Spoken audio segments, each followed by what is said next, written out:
Happy Valentine's Day. And happy Valentine's to you, my dear. And when we think about Valentine's, we think about things like love, romance, emotions of the heart. You could say love with a smile. Oh, okay. You could keep going and just say it. Love. There you go. Romance, emotions of the heart. And so Valentine's is about community, connection with the people we love. You know, and as human beings, we were made for relationships. God put that in our DNA. It's interesting that when Jesus said, I can sum up the entire Bible in 2 commandments, and it has to deal with relationships. First one is love the Lord your God with all your heart, soul, mind, body, spirit, and that's our relationship with us and God. But then the second greatest commandment was love your neighbor as yourself, and that deals with the horizontal piece of living life and relationships with our spouses, with our children, our grandkids, co-workers, our family, extended family. And so Valentine's kind of draws our attention to that. Well, I think that when we love the Lord God with all your heart, soul, and mind, then it's easier to love each other. Exactly. Right? I agree. And so we want to present a video from our church, from Andy Stanley, that kind of highlights that. And Valentine's Day is one of those days that you kind of give attention to that. You think about that. And so Andy Stanley does a great job in this 1 hour video that we as a church we want to offer to you. You know, part of the job of the church is not only to grow you spiritually in our walk with God, but also in relationship, because the Bible has a lot to say about how to treat our fellow man, and also has a lot to say about husband and wives. Okay. And Paul deals with that. And so we as a church, we want to be able to sharpen our relationship skills. And so this is a great way of doing this. So sit back, relax, and cuddle, because it's Valentine's Day. You got to cuddle, you got to get closer. How about this? All that right. Sounds good. Enjoy the video.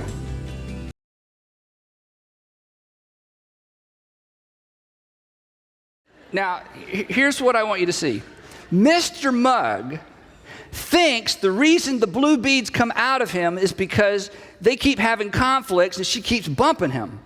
And Mrs. Mugg thinks the pink beads keep coming out of her because he keeps, they keep having problems and he keeps bumping her. But here's the truth. The reason blue beads come out of Mr. Mugg is because that's what's in there. And the reason the pink beads come out of, you writing this down? The reason the pink beads come out of Mrs. Mugg is because that's what's in there. Now this is important. All of us have stuff in us.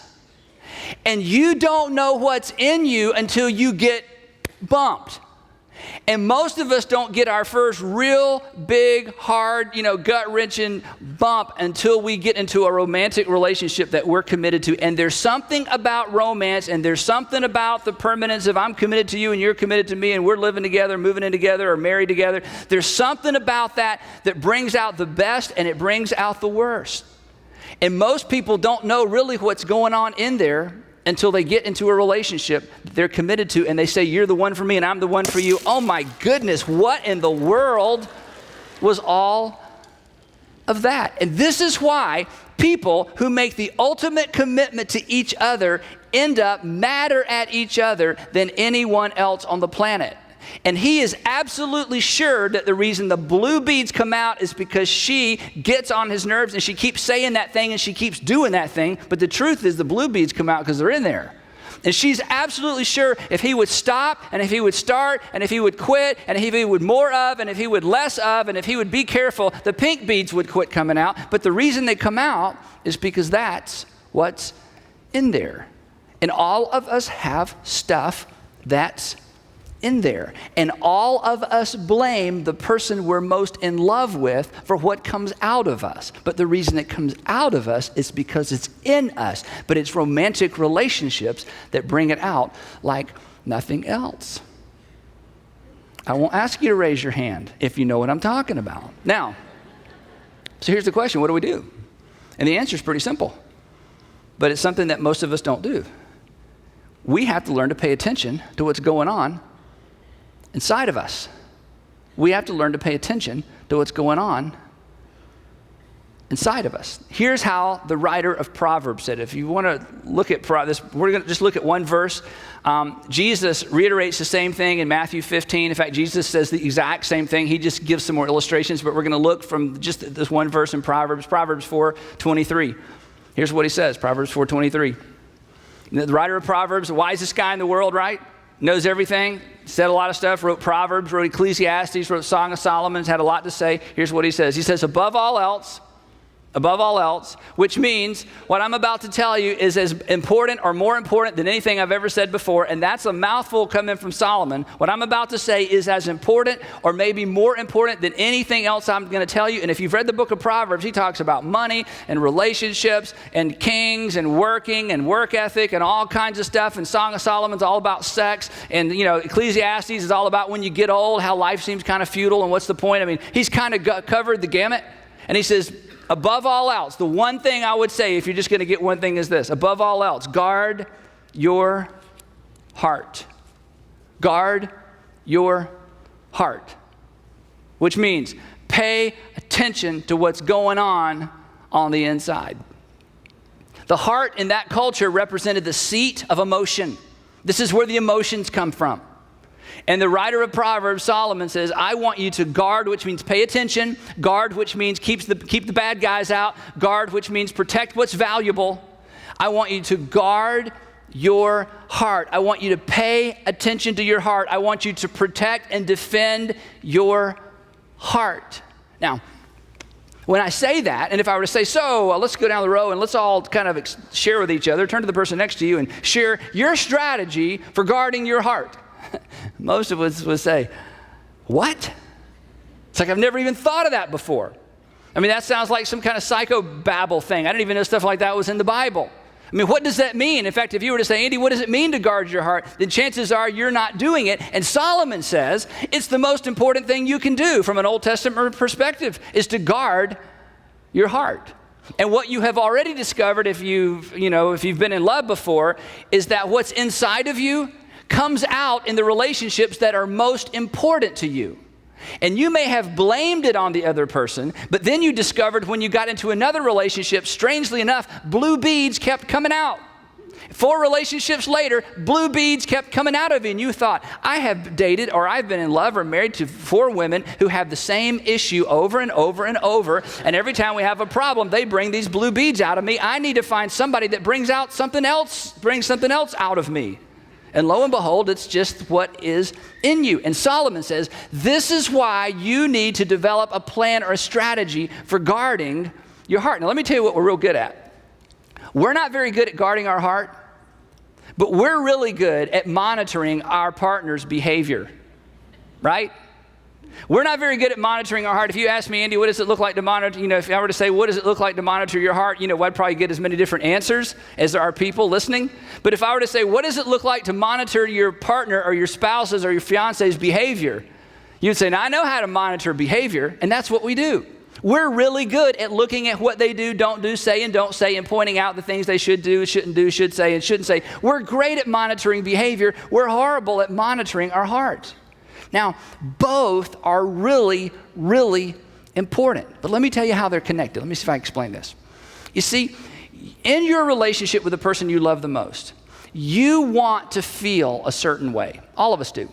You want to feel loved. You want to feel pretty. You want to feel competent. You want to feel respected. You want to feel cherished. You want to feel valued. You want to feel taken care of. You've never made a list, and that's okay. But you want to feel certain things. And your husband or wife or partner or fiance, whatever the relationship is, their words and their actions elicit certain feelings in you. And when you try to get them to stop doing something or start doing something, oftentimes, even though we don't make the connection, it's because we don't like the way those words or actions make us feel. We want them to do and say things that make us feel a certain way because, after all, we were drawn into this relationship primarily because of emotion. We fell in love. We love the way they made us feel. We love the security they offered. We love the sense of, hey, who's that you're with? And, whatever all that stuff was, we loved all of that. We were drawn in a lot because of the emotion that this person created for us. And it is normal for us to want to keep that emotion alive. And so we monitor their behavior, trying to get them to do and stop doing certain things, say things, stop saying things, because we don't like the way those things make us feel, or we like the way certain things make us feel. We want that emotion, that adrenaline, that passion, and that sense of I'm who I think I am, and we love all that. And that's absolutely normal. The problem is we depend, this is why these relationships are so difficult, we come to depend in a huge way on our spouse or on our partner to create those feelings for us. I'm dependent on you to make me feel confident. I'm competent. I'm dependent on you to make me feel valued and cherished and lovable. I'm depending on you to make me feel these things. All of that goes on behind the scenes in any love relationship, and that's absolutely normal. And if we all came in with only good stuff on the inside of us, that would probably work out kind of by itself. But it doesn't, because we come into the relationships with all kinds of stuff on the inside of us. And what's on the inside eventually makes its way to the outside. And when stuff comes out of us that we don't like, our tendency is to blame the person that brought it out of us, but it was in us to begin with. Now, here's the part that I think your experience will bear witness to, but it's nothing I can prove to you in the time we have today. And the point is simply this, that your ability to feel certain things, is determined by the condition of your heart. Your ability to even feel on an ongoing basis the things you want to feel are in some ways impacted by the condition of your heart. That if you've come out of a home where you just never ever felt appreciated,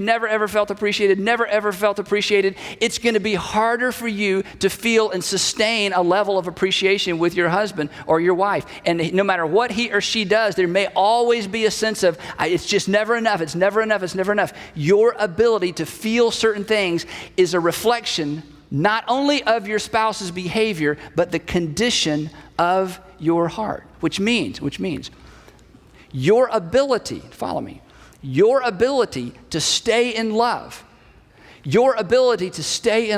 has as much to do with the condition of your heart as it does the behavior of your partner or your spouse.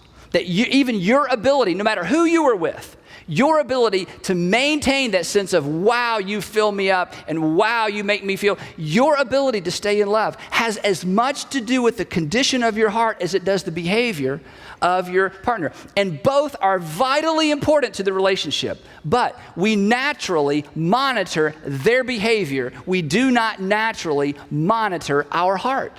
And when the blue beads come out and we don't like what comes out of us, we'd say, well, if you would quit saying and doing that, these beads wouldn't come out. But the truth is, you brought some of that with you into the relationship. And without understanding what we're talking about today, no amount of commitment can compensate for this dynamic. You may stay together. You may decide we're against divorce and we're never ever getting divorced, and we just put, as we said last week, duct tape down the middle of the room, in the bedroom, in the bed, and the upstairs, and we're going to cohabitate, but by golly, or you may say this just isn't worth it. I just hate the way he makes me feel. I hate the way she makes me feel. And their behavior is part of it, but the condition of your heart is part of it as well. Listen to how Solomon ends this verse. He says, again, above all else, guard your heart. And listen to the last part. For everything you do in your relationship, everything you do romantically, everything you do during the course of your day, everything you do flows from it. That is, when you're in a relationship with another person, your relationship is the overflow of your heart. Jesus, again, he says the very same thing. He says all kinds of things come out into our actions, and they all come from our heart. That we are defiled by what's in our heart, not simply by what we do. That everything you do is the overflow of your heart. So if your heart isn't in good shape, it's going to be almost impossible to maintain healthy relationships. Now, you've seen this in other people. I mean, this is so easy to see in other people. And you've seen your friends argue, or you've seen, friends of yours who are married, talk about, they come to you and confide in you about their spouse, do this and that. And you listen to them and you think, okay, yeah, he may have done that, but ooh, he did a 4, but your reaction is like a 10. I'm not sure where those other 6 are coming from, but I don't think your husband really, but you're careful because you just go, oh, yeah. You just agree. But then when you get with your boyfriend, girlfriend, or spouse, you're like, I talked to Martha, and oh my gosh, I think she has issues, and she's blaming. We can see this in other people so easily. It's almost impossible for us to see it in the mirror. But here's the bottom line. What's in you is going to come out of you regardless of who's with you.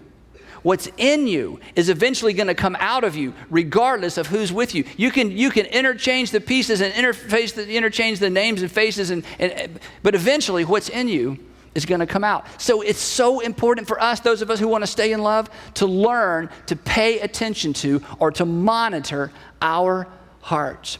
Now, about 1.5 years ago, or 2.5 years ago, I think, more like it, we did a series called It Came From Within. Some of you were here for that. It Came From Within. We had the big monster. You remember that? The whole series was about guarding or monitoring our hearts. The whole series was about that. And we spent 5 or 6 weeks talking about this very principle. And obviously, in the course of one message, I can't cover all that material. But if you weren't here, you should watch that, or there's a book. The book's better because I go into a lot more detail. But we've created a resource for those of you who say, guard my heart, huh? Monitor my heart, because here's what happens. There's a bump in the relationship. We feel emotion, and then we start talking, right? There's a bump in the relationship. We feel some emotion. We just clam up. And we never really get past, oftentimes, that initial emotional shock. The beads are flying everywhere, and we're just mad. So in the book and in that resource, we talk about how to begin to monitor your heart. Now, but what I want to do today is I want to introduce you to an exercise that if you'll begin to do this, this will help you learn how to or begin to pay attention to what's going on the inside. Again, we are all experts at monitoring our partner's behavior. I don't think we need to do a sermon on that, do you? We got that one. That just comes natural. But the whole idea of paying attention to what's on the inside is new to some of us. In fact, maybe it doesn't even seem spiritual to you. Maybe it seems like a waste of time to you. But in essence, this is part of maturing as a believer. And this is one of the keys to staying in love. So let me tell you how this goes. There's kind of 2 parts to this. You've heard it said before, think before you speak, right? Think before you speak, think before you speak. Here's what I want you to begin doing. There's 2 parts to this exercise. The first part is to stop and think about what you're feeling before you speak. To stop and think about what you're feeling before you speak. Now, guys, let me just say something to you. I know how this works for us. We say, well, I'm just frustrated. What are you feeling? Frustrated. What else? That's just it, frustrated. Then we say, well, I'm not angry. Well, and then sometimes we say, okay, I'm angry, but I'm mostly frustrated and sometimes I'm angry. And it's like, guys, is that your only 2 emotions? Pretty much. That's sort of where I live. I'm happy. I got all the happy ones. But in terms of negative emotions, what are your negative emotions? Frustrated and sometimes angry. And that's it. That's as deep as we go. So guys, I want to work with you a little bit today, okay? This is a little bit easier for ladies. And we say it's because they're more emotionally intuitive. It's not because they're more emotional. In fact, guys, I would argue we're so emotional and we're so scared of our emotions that I'm just sort of frustrated. I'm going to go see my friends and kind of get, work through it. I just need a moment. Okay. So what I want to do is I want to increase your vocabulary. Here are some other emotions that you may have. Okay. Here are some other emotions. And here's my point in this exercise. Listen carefully. This is so important. The goal is to identify exactly what we're feeling. And this is sort of a journey into our heart. And you say, well, Andy, is that healthy? Yeah. Solomon says you need to guard or pay attention to your heart. Here's just a few things that you have felt before. And I'm telling you, there's extraordinary power in what I'm about to share with you, okay, in this exercise. But the first thing is to name your emotion and name exactly what you're feeling. You and your spouse, you and your partner have a bump. There's some conflict. And all of a sudden, here comes the volcano. And it's a pause. And it's you know what?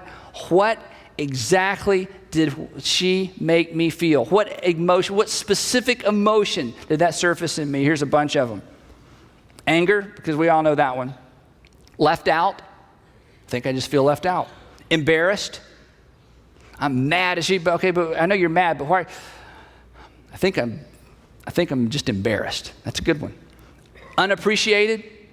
Unappreciated, ladies, you get so mad at him, sometimes, and you just say, I'm just mad. He just frustrates me to death. But what's behind that? I think I just don't feel appreciated. Ugly. You feel ugly? Unlovable? When you say that, it just makes me feel like I'm unlovable. I feel like a failure. Every time you start talking about my brother-in-law and all the trips they were able to take and all the things they were able to do, and I know you're just proud of my brother-in-law or your brother-in-law, but every time you start talking about his accomplishments, I just find myself getting angry. I find myself and you don't think I like him, and it's not that I don't like him, it's just that when we talk about him, when he shows up, there's something that comes up on the inside of me. What is that? I think you feel like a failure. I think you feel like you haven't accomplished much. You need to surface that and hang on to it, and I'll tell you what to do with it in just a second. I'm old. I feel stupid. I feel lonely. I feel abandoned. I just feel like you've abandoned me. I'm scared. I mean, I hate to admit it. I thought I was just frustrated, but the truth is, I think I'm scared. I feel out of control. I feel betrayed. I feel like you've betrayed me. I feel picked on. I think what it is whenever we get into these arguments, I just feel picked on. Well, to be honest, I think I'm jealous. Now, jealousy is really hard to see in the mirror. Really hard for us to admit. I think I'm jealous. I think when your sister comes around and she wears those clothes and I can't wear those clothes, and it's not that I don't like your sister. I know you don't think I like your sister, but I think as I've come to realize it, I know I'm critical of all these different things about your sister, but I think I'm just jealous. Disrespected. What is it? In other words, what is it? I mean, I know there's, things are flying all over the place, but to surface it and say, I know this is kind of weird and different for me. Okay, what exactly, this is guarding your heart. This is paying attention to your internal life. What exactly am I feeling? I'm not just going to say I'm mad. I'm not going to start talking. I don't want to have another argument. This has come up, and while it's up, I want to identify it, and I'm going to name it. I finally figured it out. I feel insecure. Whew, I finally figured this out. I finally named it. And here's what I want you to do when you identify it. I want you to say it out loud. I want you to say it out loud. I want you to say, just to yourself at first, I feel jealous. That's what I feel. I feel like a failure. That's what it is. When he comes around or when I hear them talking and telling those stories, I feel like a failure. See, now you're getting somewhere. Now you are beginning to discover and pinpoint what is already in you. Let me tell you what. Emotions like this that stay buried, and the only thing you can say is I'm frustrated and I'm mad, and I don't like it when you do that. As long as they're a secret, listen to me, they are powerful. They are powerful, powerful, powerful, powerful. They drive you. They drive what you say. They drive what you don't say. They send you into a funk and you can't talk to anybody and you clam up and you kind of go into your cave, or they drive you to say things you wish you'd never said. They're powerful. But you start unearthing them and you start out loud naming them and saying what it is. I'm telling you, they begin, this isn't the end, they begin to lose their power. And I'll tell you what else happens. When you begin naming them and then you begin looking, and you realize, you know what? The reason my wife talks about her brother, it's not that she's trying to make me feel something bad. It's she just loves her brother. I think this is a me issue. This is a Andy bead. This is a Billy bead. This is a you bead. This has nothing to do with her. And I've just felt, this anger, frustration every time this comes up, and I've just put, you know what? I think I got to own this one. I think I might even owe her an apology. Now, why is it that his success makes me feel like such a failure? I need to figure that out. And here's what you'll discover. Oftentimes, much of what you feel is stuff you brought into the relationship. It has nothing to do with your husband or your wife or your boyfriend or girlfriend or your fiance. Their words and actions just surface something that was already there. And I'm telling you, there's huge freedom when you begin to discern between what they said and what you feel. It's powerful. But as long as it is a secret, it will run your life and potentially drive a deeper and deeper wedge between the person that you committed to love for the rest of your life. Hi, I'm Dr. Gary Smalley, and I've been helping marriages for years improve. And I've got a couple of friends who have some very unique insights into marriage, and I want you to meet them. Hey, thank you, Gary. My name is Johnny. And I'm Chachi. And you know, marriages is something I think we're all excited about and something that we think we can bring a lot of wisdom to. Isn't that right, Dr. Dobson? Smalley? Oh, well, Oh. that's Sorry. our faux pas. Sorry about But we got some killer marriage tips that we think are really going to knock your socks off. Yeah. So let's do some dancing, get this party started, and help marriages out No. all over the country. Let's no, do it. No, let's go ahead and just roll with the tips. No dance.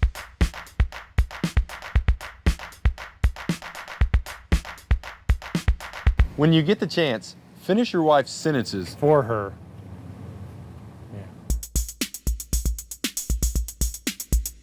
It's important that she knows that you know where she's going with a particular thought or sentence. Yeah, this says, I know you, I love you, and you're predictable, but in a good way. When on vacation, have fun, but make sure your wife knows exactly how much this thing is costing. Now remember, allowing her to feel guilt can actually be a good thing. Right you are, because guilt is actually an acronym for good financial stewardship. No, that's Yeah, it is. It is. That doesn't make It is, it is, it is, it is, it is. does not make sense. It is. When you're in an argument, it's key to use the time that your spouse is talking to come up with what you want to say next. So it goes like this. You speak, and then while she's speaking, you think, and then you speak again. And that's how the killer comebacks happen. Surprise your wife with a weekend trip for you and your buddies. Husbands, doing this will help her see that you're taking care of your needs. And taking care of your needs will give you the ability to take care of her needs. You know, putting your kids in timeout works for most parents, but putting your spouse in timeout can also be really effective. Putting your spouse in the timeout chair will hopefully help her see things from a different perspective, preferably yours. And if you get any pushback, I'd let her know that you're having a hard time telling her apart from the children. That's classic. I like that. Whenever your wife tells you about something she wants to buy, respond with the sound effect of a cash register. Here's a little role play for you. Hey, honey, I'm gonna go buy some skinny jeans. Cha-ching. Hey, honey, I'm gonna go get some bread now. Cha-ching. You know, guys, those were kind of horrible tips. Okay. I guess she didn't like them that much. I mean, when you think about it, those were killer tips, and I think they'd like kill most marriages. Well, I guess we're at an impasse then. Awkward. Hey, Gary, here's an idea, though. To keep the video rolling, let's just do the robot at the end and send this thing off with some fun, if you know what I'm saying. You gonna do that with us? I tell you what, I was, a little bit uncomfortable by this. It's kind of like weird.